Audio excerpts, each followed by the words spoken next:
Hey everybody, Dr. Beecham, Medical Director of Good Vets West Loop here again to go over my top puppy questions that I get from you guys all the time. The first one would be how much to feed your puppy. As we all know, puppies are growing quickly. Their caloric intake increases almost every day, so it can be difficult to stay on top of how much they should be fed. A good rule of thumb is that you want to be able to feel their ribs, but not see them when you look through their coat, and then also when you look from above, you pull their hair close to their body, that they have a nice little waist. It's easy when you're also doing a lot of training to feed them too many treats that are high in calorie, and then they end up becoming overweight.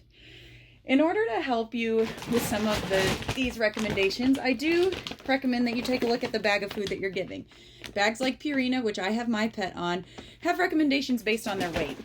So you want to have an accurate weight, either one that you take at home or that we perform in hospital, and feed based on that.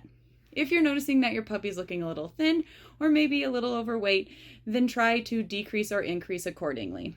For Kellen, she's about 35 pounds, so the recommendation is 1 cup twice a day and keeps her right at a body condition score 4 out of 9.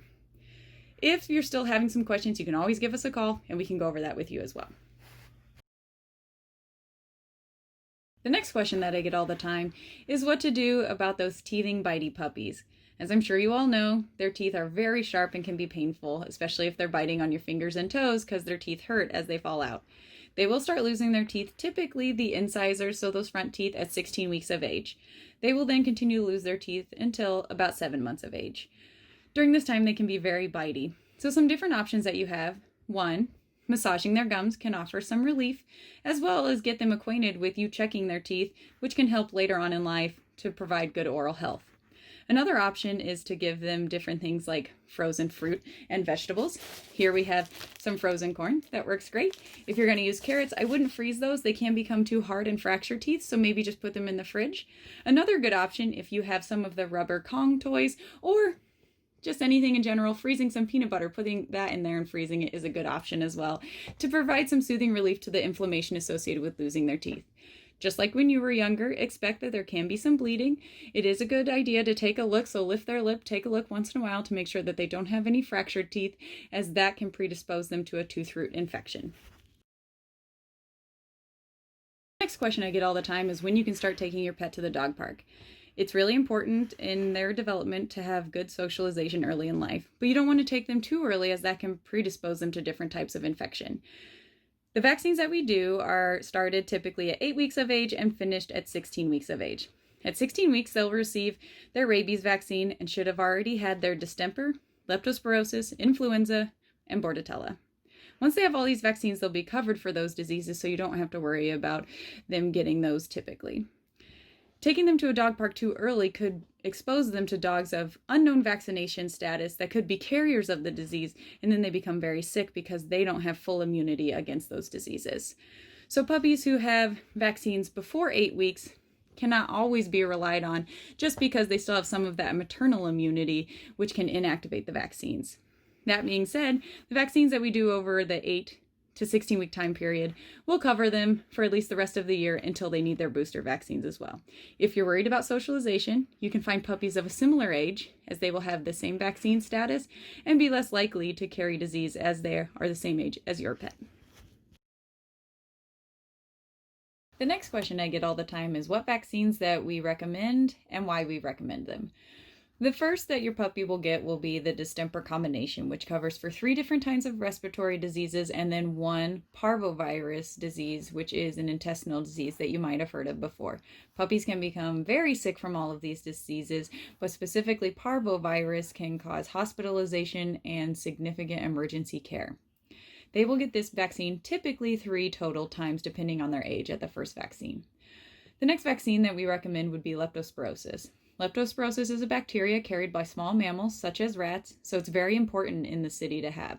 It's passed to your pet through the urine of those small mammals and can cause kidney failure in both dogs and people. We also recommend influenza. Influenza is a bivalent vaccination, so it's 2 different types, the H3N8 and H3N2. Like people, it's a respiratory disease. It does not typically cause death, but it is highly contagious. And if your pet is going to go anywhere with grooming, dog parks, daycare, anything like that, is usually required and good to prevent morbidity or mortality of other pets in the area. Bordetella is another one. That's also known as kennel cough. Again, a respiratory infection that's highly contagious and typically required by most facilities if your pet is going to be visiting. While it does not typically cause death, it can cause significant morbidity or illness in your pet if they succumb to that illness. Finally, rabies would be the required vaccine that everybody is associated with. It's required by the state and most governments and protects your pet if it happened to unfortunately be attacked by a rabid animal. It offers some protection so that they won't pass away as well. The last question that I get all the time is when to spay and neuter your pet. So for me and most veterinarians, that's going to be a recommendation of 6 months of age. The reason being, one, for females, it gives them time to develop anatomically normally. With females, if you spay them too early, so before 6 months, they can have issues where their urethra is shortened, and then they have problems with urinary incontinence later in life.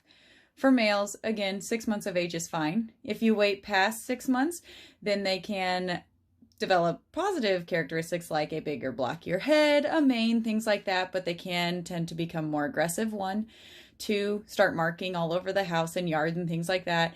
And 3, start humping. So if you're able to manage those things, then certainly waiting is fine. However, if you wait till later in life, they can be more prone to different types of cancer like testicular and prostate cancer. For females, it's much of the same. If you wait to spay them or you don't plan on spaying them, they can be more prone to mammary gland carcinoma, which can metastasize and go to other parts of the body, or require a radical mastectomy of their entire mammary gland tree, or they can be more prone to ovarian, uterine cancer, things like that. So thanks for tuning in. If you have any other questions, feel free to post them on our story.